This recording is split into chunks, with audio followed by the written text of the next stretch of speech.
шингэжлэг. Өмнөх ангитай хоббин ээжийн гэрээг аваад туссан байгаа. Гэхдээ та нар бас өмнөх үйл явдлаа мартсан байж магадгүйгээд товчхон сэргийгээ авчи. Хоббин суваг нээсэн, паккотой зодтолсон, эдитертэй болсон, тэгүнтэй зодтолсон, мангитэй зодтолсон, хүүхдэд зодтолсон, аль яхтай зодтолсон, инх хооронд нь гайл дүүгийн зодсон, аль яхтай хоёрын түүх гарсан, ёнуу тэгүн хоёр зодтолсон, тэгүний түүх гарсан, аль яах гшгсан, жигэн том хоёртой зодтолсон, пакко гэхэ зодсон шивэстээс ээжийн гэрээг авсан. За өмнөх болсон явдлууд юу юм бэ? Тэгэхээр одоо хоббин ямар ч асуудалгүй сонжооныг илчиж болно гэсэн. Гэхдээ хамгийн гол нь манай хэдийн шивэстээ нөхөрт итгэж болох уу? Сонжоон энэ хоёр чинь нэг тал болохоор хуйлдж байгаад манай хэдийг бүрхэнд оруулах гэж ивэл яах вэ гэдэг асуулт гарч ирнэ. Манай хэдэд шивэстэд яг итгэж болно гэсэн улс ортой баримт байхгүй болохоор жаах эргэлзээ сонжоон руу дарж чадахгүй л байна. Тэгээд байж хат шивэст манай хэдийг бэлгээр болж эхэлнэ.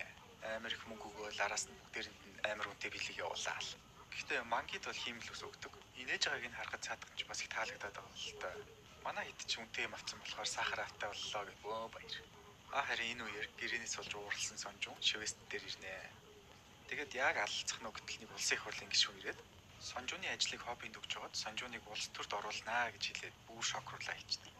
За тэгээд улс төр энтергээд төмсөдүүд явж явах дундуур хоббийн бомбыг үргэх санал тавихтаа өгөх бэлгээ сонгох гээд нэг хөрхөн жижиг хэсэг явна.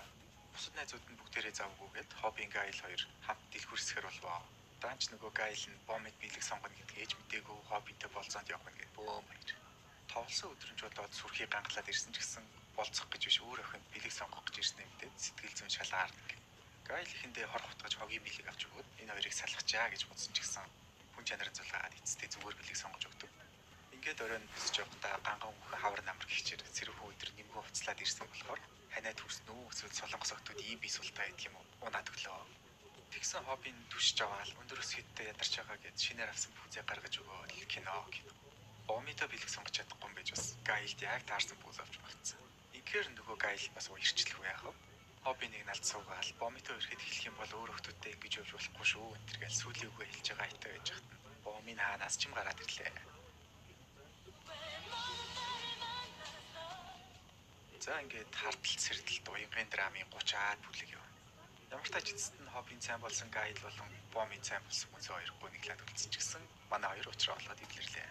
Даанч бомыг хийж охиных нь дүн муудаад байгаа шалтгаан нь энэ банд юм байна гэд уулзах хугацааг хязгаарлалцдаг. Бас дүн дахиж унах юм бол бомыг гадаад руу сургалт явуулнаа гэд ахаал бөөн хуйлаа байлаа. Ингээд уянгалаад байж хат нөгөө шивэс чинь дахиад хоббин руу бэлэг явууллаа. Тэнд сонжоон Японд амьдарч байгаа хугацаанд мөнгөнөөс болоод жудаагийн тасалжуулагч алсан, мотоциклийн бүлгийн өдөртөгч болсон, якузагийн бүлгэлд орсон, бас якуза байх хугацаанд хүмүүсийг инээж байгаа даалдаг байсан болохоор инээд хийж өтгөр гэдэг нэртэй болсон. Дараа нь якузагийн толгойлогч алсан. Эцэст нь солонгос руу хууль бусаар орж ирээд шорон суусан гэд сонжооныг илэрхтэй ашиглаж болох баримтууд байна. Сонжоон энэ улс төрчин бохир мөнгийг нувааж өгдөг болохоор ингэж л зайлуулах гэсэн юм байл та. Тэгэхээр түрүүний нөгөө сонжооныг улс төрд оруулнаа гэдээс нь хөө молго байсан гэсэн үг. Мэдээж хоббин ганцаараа сонжоон руу дайраад ямар ч нэр хүнд ихтэй дээрэс нь үнэнч үзэгчтэй хүн болохоор хэсэг сенсац болол мардаг. Монголд ч гэсэн нэг сенсац гараад удахгүй өөр сенсацтай гарчдаг болохоор та нар ер нь энийг ойлгож байна. Тийм болохоор хобби авсан мэдээллээрээ сонжоон руу үе шаттай дайрж эхэлнэ. Нэгт авсан мэдээллээ нийтэд дэлгэн, хоёрт гэрчи итгээд дуудана. Гуравт бүх сухаж хандлт авдаг хүмүүс бичлэгээ хийж эхэлнэ. Дөрөвт троллууд хаасайгүй үнэн бодлол нь мэддэхгүй сөр мэдээлэл тарааж эхэлнэ. Ингэснээр сонжооны үзэгчид багаар сонжоондоо итгэл хатарч эхэлдэг. Яг ингэж байж байхдаа энэ бүхний ард шивэст байгаа юм байна гэдгийг сонжоон гадарлаа. Жаахан нөхөрсөг яриа өрнүүлснийхаа дараа шивэстийг гишүүнтэй хамт унгаах мэдээлэл байгаа шүү гэж сүрдүүлээд эргээд хамтрах харуулдаг. Шивэст сонжоон туслаад хэвлэлээр гарсан бүх сөрөг мэдээллийг устгаж өгсөний дараа сонжоон стрим массаж хоббины хэлсэн бүх зүйл худлаа шүү гэдэг хүмүүсийн бодлыг эргүүлээд өөрийнхөө талд оруулцдаг. Хар масыг хөдөлгөх амархан юм дөө. Ингээд сонжоон ялчлаа гэж тэмдэглэх гээд байж хат нь Yono стрим хийгээд сонжоон манай аавыг алахыг оролцсон. Гэхдээ аав сонжоонаас авилгал авсан болохоор энэ талаар цагдаад хэлж чадахгүй байгаа гэд аавынхаа карьерийг сонжооны амьдралтай хамт дуусгаад өглөө. Дээрээс нь энэ тухайг айл хэдийнэ цагдаад хэлсэн сэгсгэрийн найз өхөн ч бас гэрчээр очсон болохоор цагдаа нар сонжооныг байхаар очтол цааш айл хэдийн гэрээсээ яваад өгсөн байдаг. Мэдээж хамаг юм алдсан хүн чинь шууд хоббинаас хариу авах гээд офис дээр нэрдэрч байгаа. Тэгээд эренгүүтлээ шууд зураглаачийг зодоод байж хахад манги гарч ирээд зогсоох гэсэн чинь өмнө нь якуза байсан үед цэвэрхэн тулнаа гэсэн юм байхгүй болохоор мангигийн эмзэг цэвүүд рүү дайраад дараа нь пиавны лазер зөхөд байж хахад Yono гараад ирлээ. Өчгсөн барахгүй ээж аваас. Яг алуулах гэж байж хахад хоббин жуудаагийн тамирчныг ялах арга гээд тос бариад гараад ирж байгаа. Хинээ тэр тос нь гулгаад дэж үздэг ч гэсэн сонжууч яаж л яаж тулдах хүн болохоор хоббиний ч гэсэн ялдаг. Хоббиний дараа манай сүлжээ найдварлсан Тэхүн орж ирдэ. Аль яах мөнсөө хоёр угаасаа манай хэдийн офис дээр ирнэ гэж байхгүй болохоор одоо Тэхүн ялагдвал өөр ирж туслах уу байхгүй гэсэн үг. Өмнө нь Ёнутай тулалдахдаа Тэхүн аваасаа шинэ юм сурсан гэж хэлсэн та. Тэр үеэс хойш бүр их юм сурцсан яг тэднэрээ хийгээд дээрээс нь Сонжууны гаранд тусалсан болохоор барьж авч чадахгүй Тэхүнд нэлийн зүтгүүлдэг. Тэгжээснээ шудраг болгоё гэд газар дахиад тусаасглаа. Газар нь халтраад их юм бол Тэхүн ч гуулгадаг штэ. Тэгсэн дөрөв тусаглахад нь шидний өвгөө Сонжууны гарт наалтаад халтрахаа болсон гинэ.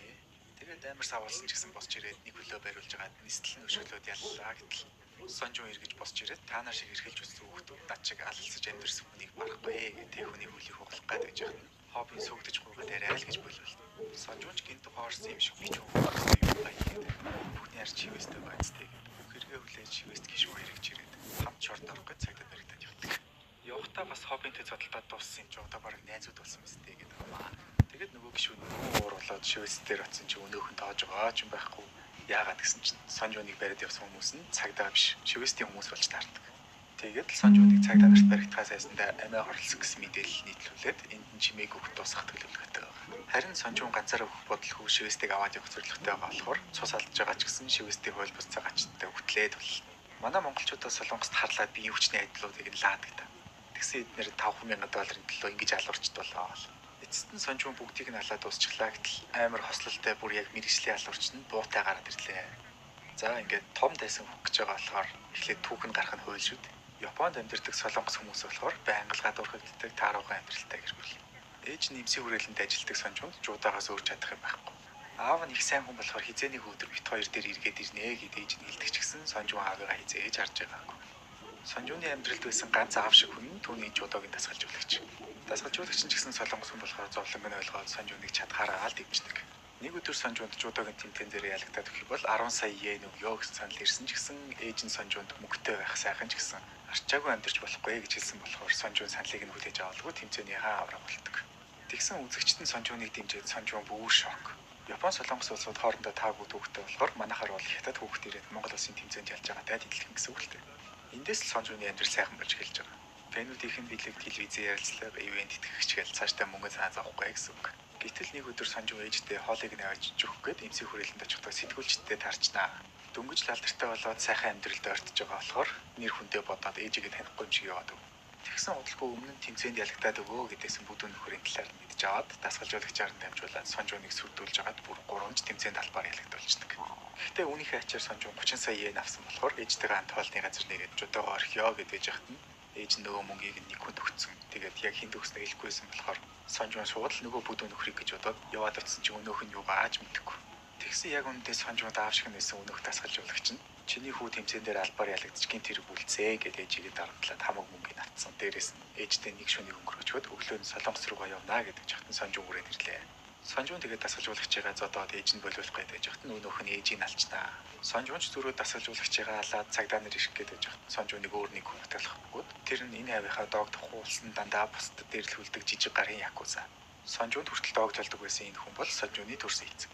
Ингээд төрсөн аав нь дөнгөж гарч ирээл хүүгийнхээ хэргийг хүлээгээд шоронд орно. Аав шиг нэсэн дасгалжуулагч нь өөрөөс нь рууж ээжийг нь алсан бас төрсөн аавтайгаа дөнгөж уулзаад л салхаас хийсэн Сонжуунд өөр амьдрах утга учир үлдсэнгүй. Ингэж зориггүй тэнэлжилт явахдаа Сонжуун мужийнхаа мотоциклийн бүлийг mig буулгаж аваад удирдагч нь улснаар том якуза нарын хараанд өртөж тэдний бохир ажлыг хийдэг энэ эвтгэж өтгөр гэдэг хүн болдог. Энэ өдөр бусд өдрүүдийн л адилаар эхэлсэн ч боосоосоо авсан ганц даалгаврууд нь амьдралыг дахиад л там болгоно гэдгийг Сонжуун даанч мэдсэнгүй. Бүлэглэлээсээ мөнгө авч зогцсон хүнийг алаад мөнгийг нь буцааж авч ирсэн даалгавар авсан Сонжуун даалгавраа ямар ч асуудалгүй биелүүлсэн ч тэр алсан хүн өөрийнх нь аав нь байсан гэдгийг хитрхи оройтч мэддэг. Аав нь хүүгээ якузагийн амьдралаас гаргахын тулд бүлэглэлээсээ мөнгө хулгайлсан юм байна л та. Ингээд дахиад л гэр бүлгүй болж хоцорсон Сонжуун якузагийн боссоос гэж якуза нар нь эргүүлээд Сонжууны мотоциклийн бүлэглэлийн хүмүүсийг нь алдсан байдаг. Юу ч хүлцэн Сонжуун үхийгээд якузагийн бүлэглэл рүү дайрсан ч гэсэн түүнийг алж дийлэх хүн байгаагүй болохоор ганцаараа бүгдийг нь алчихдаг.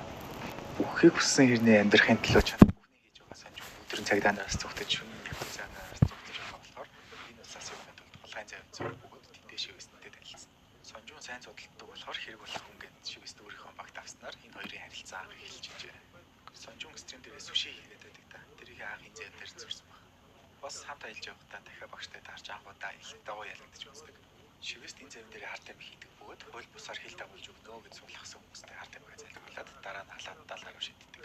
Харин дараа нь худалдан авагчид цогцыг нь гаргаж ирээд хар тамхи өгч байгаа. Сонжуунигч бол алхахыг оролцсон гэсэн Сонжуун цухтаагаад Солонгос руу амжилттай орж ирж чадсан ч хууль бусаар хил давсан эргээр хүүхдээ ярих огт ордог. Тэгээд Линдэ ертөнцийн талаар суралцаж үнэ эрэхтэй мөнгөш эрх мэдэл хамгийн өвчтэй юм байна гэдгийг ойлгов. Мөн YouTube гэдэг шинэ платформ гарч ирж байгааг олж мэдээд шоронгоос гарсныхаа дараа яаж хөл дээр босох төлөвлөгөөгөө гаргав. Бас та нар санаж байгаа бол энэ шоронд Сонжуун аль яхтай танилцдаг. Шоронгоос гарсны дараа Сонжуунд энэ улсад таньж мэдэх хүн байхгүй болохоор эрх мэдэлд хүрэх ганц арга нь өөрөөс нь оруулсан шивээс дээр эргэж очих. Ингээд л Сонжуун шивээс гишүүн гурвын ажил хэргийн хамтралыг эхэлсэн байгаа юм. Үүнээс цааш юу болсныг хэдүүлээ мэдж байгаа. За эргээд одоо өвдөө очицгаая. Энэ хоббийн яаж яагаад чинь Сонжууныг олоод ирсэн бөөлаа. Харин Сонжуун хоббитой найзуудчиг ярилцаж болох уу гэж бичдэг. Ингээд бодохоор Сонжууны амьдралд ямар ч найз байгаагүй, найзтай хамгийн дөхөх хүн хобби илээс юм шиг байна. Бас Сонжуун өөрөө хүч байгаа ч гэсэн энэ хүүхдийг амьд үлдээчихээ гэдэг нөгөө алуурчнаас гохоод хүн чанарын зулгаас нөгөө яасан энэ алуурч нь гэрч үлдээгүй гэдэг хоббинийг зүгээр явуулдаг. Дараа нь Сонжуун зодуусан эдний идэвхтэд харин хоббийн Сонжууны оршуулгыг хийж өгдөг. Гэр бүл найз нөхдөг хүн болохоор хоббинаас өөр оршуулгыг хийж өгөх хүн даанч байхгүй. Бичлэгний ихэнд хоббинийг Сонжууны залгамжлагч болгоно гэж ярьсан. Тэгэд хоббин шивэстэй уулзаад цаашд хамтарч ажиллана гэж тохирдог. Гэхдээ яг үнэ эрэхтэй Сонжуу хийхээ өмнө хоббинд шивэстийн талаарх мэдээллүүдийг өгсөн болохоор хоббин шивэстийг илчлэх гэж байгаа. Тэгэхээр дараагийн бичлэгээс эхлээд хоббины хамгийн том дайсан Сонжуу биш шивэст болж хүрнэ гэсэн үг. За ингээд Сонжууны мөрөөдлийн амьдрал